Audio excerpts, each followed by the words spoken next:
There's a new street fighter on your windowsill. The weapon is peace. The word is chill. Hello there, gang, and welcome to another episode of Displaying Model Behaviour. And today we have got another action figure complete toy room tour. I've done a few of these over the last year, but some folks have been asking for an updated one, so have at it. We have Marvel Legends, Storm, NECA, McFarlane, Lego, and all things in between. So guys, thank you so much for supporting the channel as much as you have recently. This is an updated tour. Let's not beat around the bush. Enjoy the show. Full-on action figure display, let's do it. So we're going to kick off with Stan the Man Lee. What better centerpiece for a collection could you have? The man who, along with many other talented people, started it all.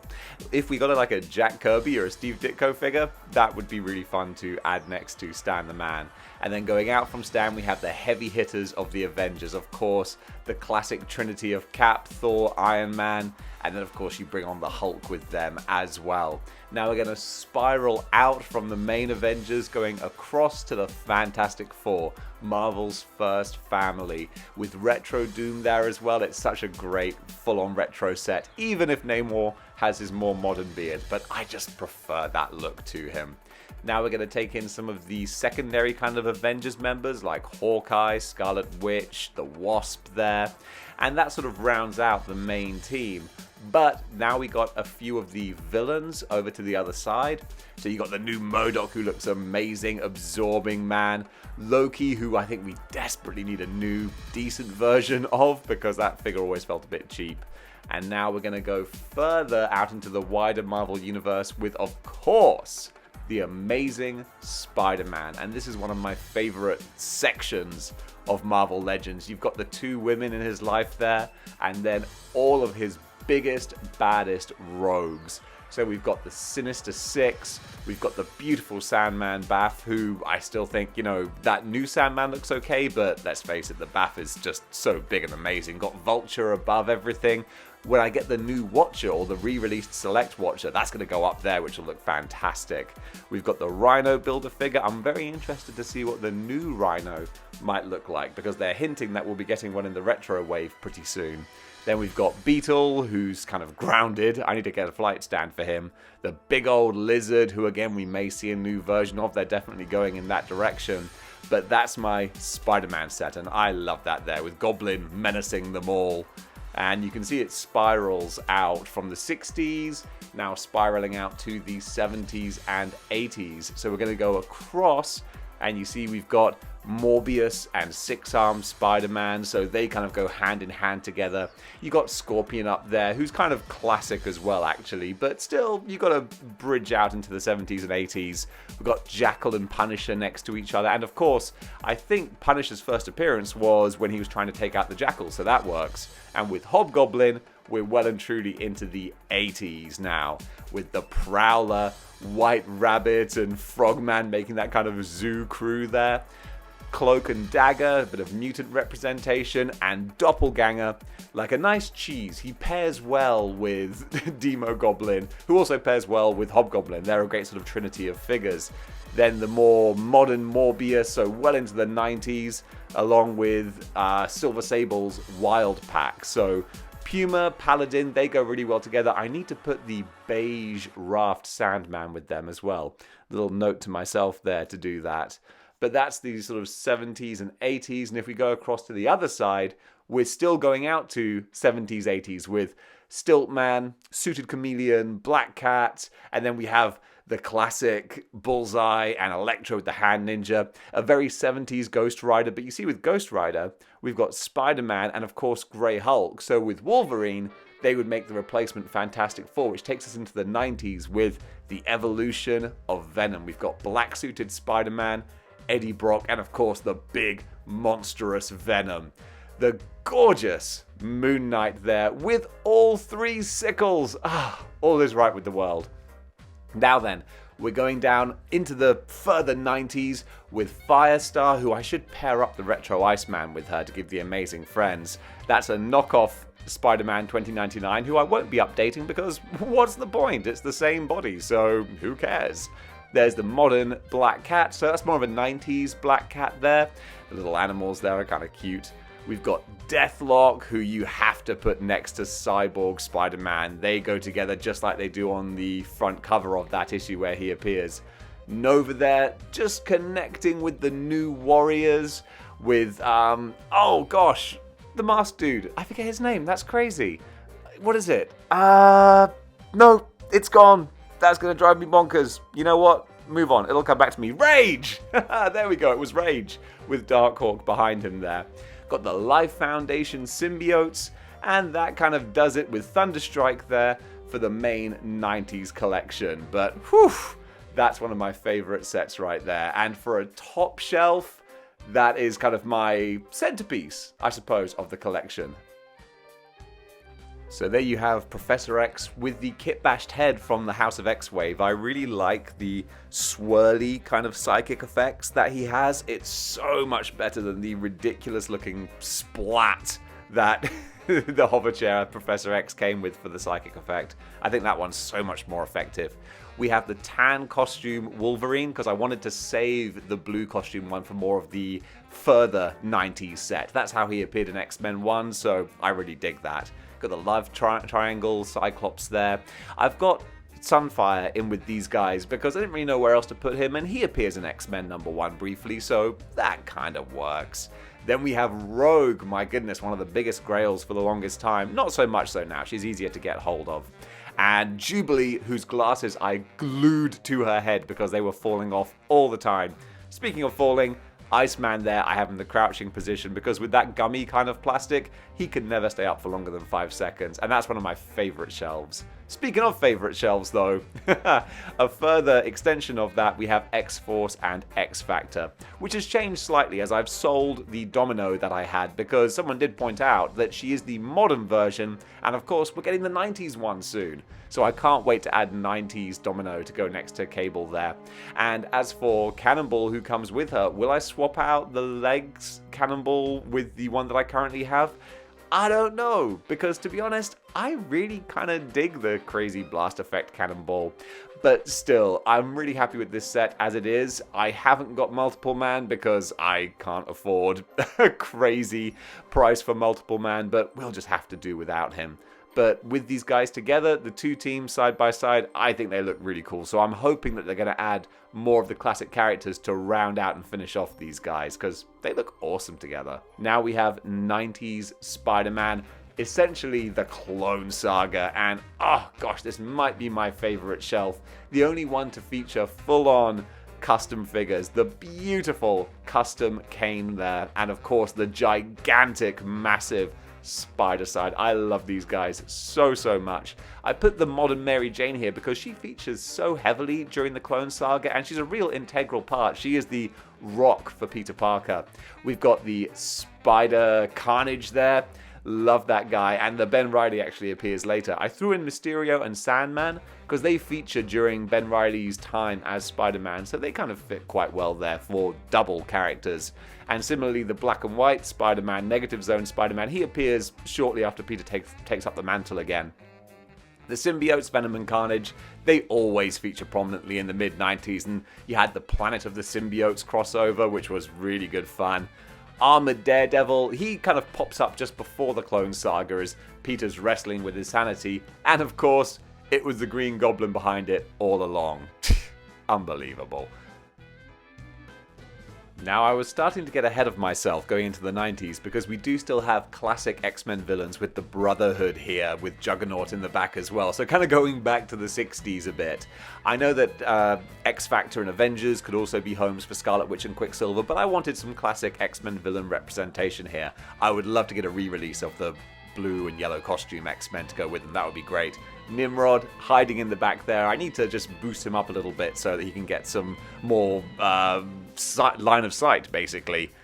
Sauron was very difficult to find any space for with his big plastic tail, but that works really well where he is. And then we go over into some Avengers villains as well, so this shelf is a little bit mismatched. We got some X-Men, we got some Avengers, but it's all pretty villainous, and it works quite well with the spiraling timeline going down from the Golden Age to the more sort of 70s and 80s. So it's not a perfect connection, but it works well. And then we go down to more 90s style Avengers. So kind of a West Coast Avengers sort of flair here with some of the backup team members as well. We've got Vision, the Deluxe War Machine, the Black Widow from the 90s as well. I do love that. And Iron Man 2020 and the Falcon. So not the prime Avengers, but of course we got Thanos, who's a big 90s villain, kind of menacing them. And we got the Red Guardian and the rest of the Winter Guard, who are going to be built up with Ursa Major wave pretty soon as well. So that's something to really look forward to there. And then going over, we have sort of my Onslaught set, which is a great place to put some of the extra figures I have as well. So we have the Onslaught kind of storyline saga here, which featured so many different characters and had characters spinning off from it as well, like the Thunderbolts, who didn't feature in the story but kind of came from the aftermath to fill the gap that the Avengers and the Fantastic Four left when they went into the other universe. So we have the evolution of Onslaught, which is kind of fun there. And then we have our backup X-Men members. And I kind of like that Black Costume, Storm, and some of the others teamed up with Ben Reilly, especially the Bone Claws Wolverine. So that works really well. And then we have Reilly with Peter, and they both fought the Sentinels together during the Onslaught story. So that works really well. Of course, even Punisher got a tie-in with Onslaught, which was kind of fun. Captain America was leading the charge, and the Hulk had a great standout moment where the Jean Grey switched off the Bruce Banner part of his brain, and then the Hulk just wrecked Onslaught. It was really good fun. So I kind of dig this shelf. It's a bit quirky, but I like it. And then we're going to go down to Age of Apocalypse. And I know that Age of Apocalypse wasn't a big favorite for everyone, but those of us who definitely have a lot of nostalgia for AOA, we really dug this wave. And I cannot wait for the second wave, and maybe a third wave. You never know, we'll see how it goes, but I love this set, so can't wait to add the new additions to it, because they're just so bright and colourful and freaky looking. I dig them. Now we're going to jump forward a little bit to the mid-2000s.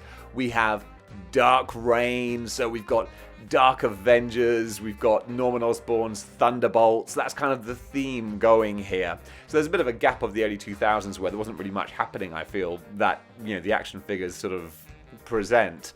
But we have the Ends of the Earth Spider-Man and Luke Cage. That's kind of when Spidey was working with the Avengers. And we have the Thunderbolts team that was made in the kind of wake of Dark Reign. So you've got Mr. Hyde, Juggernaut, Man-Thing there. And I think that's kind of a good place to put these guys who maybe don't naturally fit with many other groups. But here, I can justify them being together as a set. And that kind of works pretty well, actually. And then we move into the 2010s, and it's definitely more Spider-Man centric here, obviously. We've got the reintroduction of Kane as the Scarlet Spider, one of my favorite characters, and the big-time badass Spider-Man. Red Hulk, so you got the Red Hulk's Thunderbolts represented a little bit. Got Toxin and Agent Venom. I love the early Agent Venom stories. They were so dark and gritty and good fun. We got the superior foes of Spider-Man. We still need an Overdrive figure. Come on, Hasbro, give us that Overdrive to round out that team. And Superior takes us down to Superior Spider-Man and all the other Spider-Verse characters. Now, I sold the actual Spider-Verse wave because they weren't 616, they didn't really fit. But these guys are full-on Spider-Verse, Spider-Geddon. It's a great place to put any extra Spider characters or variants like House of M Spider-Man. Or, of course, we've got Ultimate Peter Parker. And I really love this Ultimate Spider-Man figure. The bright colors, the big eyes, the smaller stature. I think it's a great sort of quintessential Peter Parker type figure. I think it works really, really well. Now, more modern Spider-Man. It's Parker Industries Peter Parker with Iron Man there. They had kind of a rivalry, actually. And then we move across to the Red Goblin saga. So we've got Symbiote Spider-Man, Red Goblin, Agent Anti-Venom, and now kind of a symbiote section, which is good for encompassing all of the random symbiote type characters. So Venom Pool, the movie Sony Venom, they can all kind of go there because this was during a time when we were having storylines like Venomverse, where just everyone was getting a symbiote. So it kind of fits that anyone who's randomly in a symbiote, they can go there. Then we have the modern Electro and Black Cat. They were a team for a while, along with the superior Dr. Octopus. He appeared during the whole Hydra, Captain America kind of storyline. I love Silk, and we've got a little kit-bashed Rhino at the back there. So again, this shelf is a little bit mismatched, but it still works pretty well. So I like it, but there's not a lot of continuity running through it. And now we have the Cosmic Shelf. A lot of these figures I was planning to sell. I might still do so, but while I have the space with this new shelving, I'm going to let them breathe and see if they can't win me back over, because the modern Fantastic Four I really do love. And then we've got guys like Warlock, who looks cool, but I'm just not that familiar with. But Doom right there is easily one of the best figures that Hasbro have done recently. Just so gorgeous. Got a rare select appearance there from Thanos, but he goes really well with King Thanos, who then of course goes with Cosmic Ghost Rider and the Fallen Silver Surfer. Monica Rambeau, who I think is becoming more popular now thanks to the Disney Plus series. And yeah, that rounds out the Cosmic Shelf, which, you know what? It's growing on me. Now then, one of the final Legends shelves. Again, a bit of a mismatch. We've got street level villains here. So Kingpin, Zemo, they've worked together quite a lot recently. Taskmaster and Black Ant are a classic pair, so that's kind of a fun grouping there. We've got the Punisher Kill Crew, with him, Black Knight and Juggernaut. That's kind of fun with Shang-Chi there. So it's all very street level, but then we do go across to the more mystical side with Brother Voodoo, Dormammu, and Blade. But Blade adds that kind of connection from street to mystic, so it kind of sort of works. And now finally, we have the Wolverine Timeline shelf. So we've got the Weapon X Department H group over here. We've got first appearance with Wendigo. They, of course, pair together nicely. We've got the Reavers, who are going to go great with Lady Deathstrike when she appears. Silver Samurai there. I love that figure. Okay, Captain Britain doesn't really work, but... Sorry, Union Jack. But hey, he appears in the past. I'm sure he must have brushed shoulders with Wolverine at some point. Then we jump to the future with the Old Man 2-pack. They are great figures, but... still, I didn't know where to put them. And then we have a classic Wolverine who stole Punisher's bike. And they look pretty good as a Wolverine timeline. And that's all of the Marvel Legends. But then, randomly, I've got a little Spawn shelf as well. I went through a bit of a Spawn kick recently where I got some 90s nostalgia. And I was like, I do miss those old Spawn figures. So I bought a few to just see if I could rekindle some of the love for those old McFarlane ones there. And they are pretty cool. I got a kick out of getting these guys. Now we have the random NECA with some Mortal Kombat McFarlane characters. I might sell the McFarlane ones because I've got the Storm ones now. But still, the NECA Terminators I love, but I might sell the 80s ones because really it's T2. And this kind of represents the show I used to be in. I love these 4 characters here, so I will definitely keep these guys. Now, some big money figures with the Hot Toys. Hot Toys RoboCop being like one of my favorite movies of all time, have to represent Murphy here with the battle damaged version and the classic clean RoboCop all the way from Japan. I bought these guys and shipped them over with me when I came home. Now we got the Hot Toys T800, and I need to bring these guys out a bit more because they're getting a bit lost in the corner. They certainly need a dusting, that's for sure. But yeah, I love this Hot Toys T800 and the Predator as well. And then down here we've got the big chap from Alien, the original Alien there. And if we go across, then we have the battle damaged T800, who, as I mentioned before, I need to just get out, dust off, and just display a bit more brightly and boldly because he deserves it, because he's a great figure and he's kind of getting lost in the corner on the shelf there. So that's something to do today. Now, finally, we have Optimus and Megatron, the huge MAS Transformers. I love these guys so much. I recently did reviews on both of them and just went nuts for how awesome, big, chunky with the light-up features. So much fun. Megatron peering menacingly around the Lego Daily Bugle, which, of course, was the most recent video I did. I adore this set. I've got to get a turntable I can put it on so I can just casually rotate it because on every corner there's something happening on that set, which just makes it so wonderful. So much bang for your buck. Now going across, we have pure childhood nostalgia with the NECA animated turtles. The only figure that I feel I'm sort of missing is April O'Neil. There are lots of other characters that they're releasing as well, but I don't feel anyone is really essential for my kind of childhood nostalgia. But April would be nice, so if they do a new version of her, I'll pick that up. But otherwise, I feel this set is complete now. I'm very happy with that Turtles group there as it is. Now we're going to move across to, oh, my latest obsession, Mortal Kombat. Everything about these figures I dig so much. Just takes me straight back to the 90s arcades. The amount of accessories and posing options. I wish I was more into photography because the different types of poses and designs you can put these guys in is just crazy. You're only limited by your imagination, and your imagination can get pretty sick with these characters. But also the Storm collectibles, like the soft rubber they use to build these characters, I really like it because it's kind of squidgy, feels sort of organic. And the Cyber Ninjas, the three of those guys together look awesome. Scorpion there with his kunai looking all menacing. And then they transition nicely to the movie Turtles, because the Turtles are also DLC characters in NetherRealm's Injustice, so they kind of connect. I just wish I could get Tokka and Raza to round out this set, because I don't think they were ever released in the UK, or they haven't been yet, I don't think. But the Jim Henson designs here, they just look so beautiful. The big Super Shredder there, I adore those guys. And finally, last but not least, my little wheel of randomness.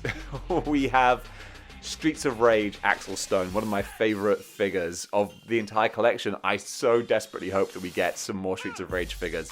We have Godzilla, who you could argue is kind of in 1/12 scale, if you consider this to be the guy in the suit. Now we have some cute little Gachapon Robocop characters. We have Deluxe Boba Fett with his weird knees that I just can't quite get over since someone pointed that out. We have Din Djarin, I never get his name right, but the Mandalorian. So those two together, they look really cool. And then finally we round out with the cute little Scarlet Spider, little Ben Riley Gachapon there. And that, ladles and jelly spoons, is the entire action figure collection. And I know, like, it's not a crazy huge collection. I mean, oh my goodness, I've seen some bonkers ones, but Lord knows there is definitely enough here to keep me in video material, for goodness only knows how long. And I'm still getting new ones and selling old ones, and it's a circle of life, and it's a lot of fun. So thanks for joining me. This has been great to just go back and take a look at all these guys. And that was my full-on man cave tour. I hope you enjoyed it. If you did, then remember to click like, share, and subscribe. And don't forget the notification bell so that you don't miss out on any of these episodes, because Lord knows I do a lot of them. But guys, thank you so much for watching, and until next time, keep displaying model behavior.